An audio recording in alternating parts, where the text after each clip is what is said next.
একটি সন্তান রেখে যাও হাফিজে কুরআন ও মুমিন ভাগ্যবান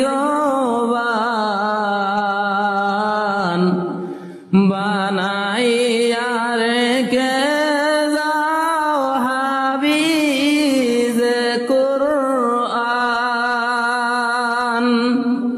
হাফিজ গণের পিতা মাতার আবেগ সম্মান,